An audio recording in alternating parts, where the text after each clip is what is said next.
Hi, my name is Rebecca Clark. The date today is 8/11/2020. Today I'm going to be talking about the human skeleton. I have just a few notes here just to remind me of the bones in the hands and feet. So first I'm going to talk about the two major components of the skeleton. Then I'm going to talk about how bones are categorized. Next, I'm going to walk you through the bones of the body and what their names are. And finally, I'm going to finish up with a clinical application. So the two major components of the skeleton are the axial skeleton and the appendicular skeleton. The axial skeleton is made up of the skull, the thorax, and the vertebral column. The appendicular skeleton is made up of the bones of the upper and lower limbs. Bones are classified based off of their shape. So we will start with the skull, where we find suture bones. Suture bones are found along the suture lines of the skull. They're small and round and a little irregular in shape. Next to the suture lines, you'll find what's called flat bone. Flat bone is thin, can be found not only here on the skull, but on the scapula, the sternum, and the hips. You'll note from the shape that it's quite thin for how big the bones are. Next, we're going to talk about pneumatized bone. Pneumatized bone has air pockets or holes in it. The ethmoid bone is an excellent example of this, up in the nasal area. Irregular bones, like those found in the vertebral column, are, just like their name implies, irregular in shape. They have these bony protuberances and ridges, and they just don't follow a very regular pattern for shape. Next, we'll talk about short bones. They can be found in the carpals and tarsals of the hands and feet, respectively.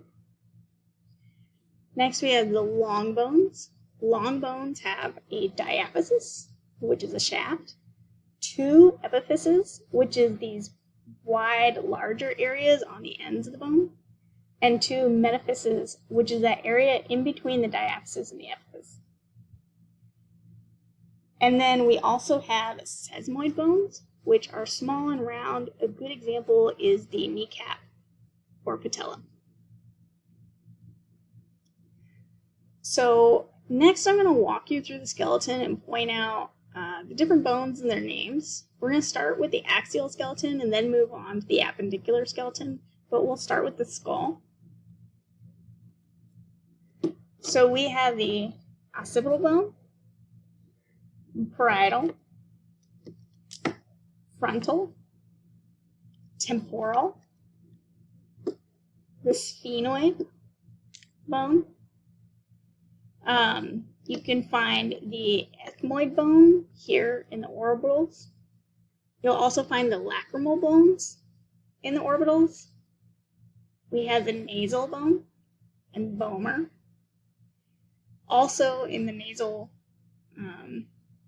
area are the inferior nasal concha.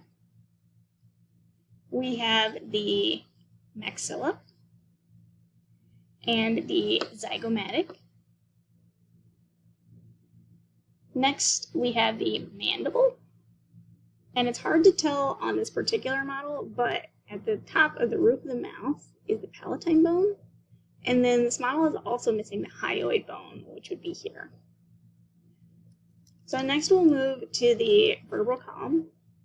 We have 7 cervical vertebrae, 12 thoracic vertebrae, and 5 lumbar vertebrae. We also have a sacrum and coccyx.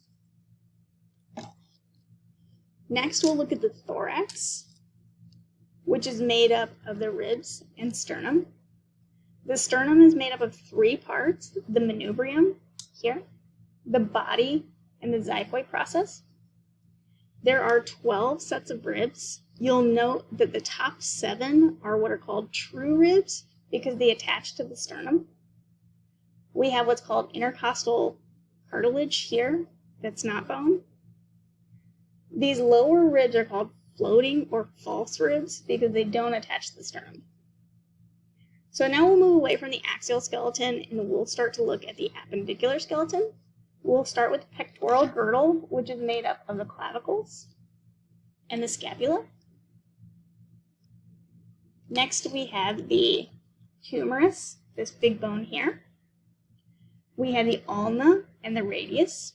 I like to remember this because in anatomical position, the radius is further away from the body, and I like to remember that by thinking if there's radiation, you want it to be as far from the body as possible. So that's how I remember these two apart. Next, we have the carpals of the hands. I'll try and show you these.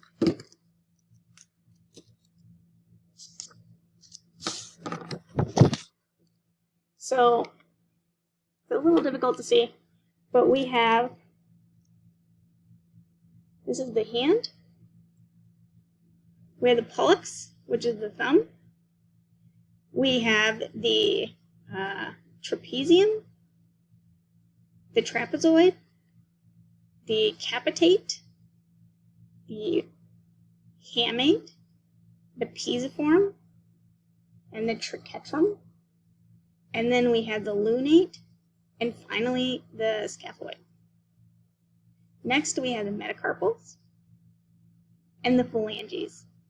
And the phalanges are the distal phalanges, middle phalanges, and proximal phalanges.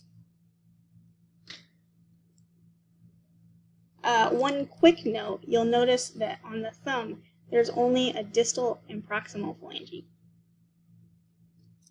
So now we'll move down to the legs, or to the pelvic girdle, which is made up of the hips. Next we have the femurs, which are these large bones, and the patella, the kneecaps. Next we have the tibia and fibula. And I remember those apart by thinking if you want to tell a lie or a fib, you want it to be a little one, right? Not a big one. So next we'll go over the bones of the feet.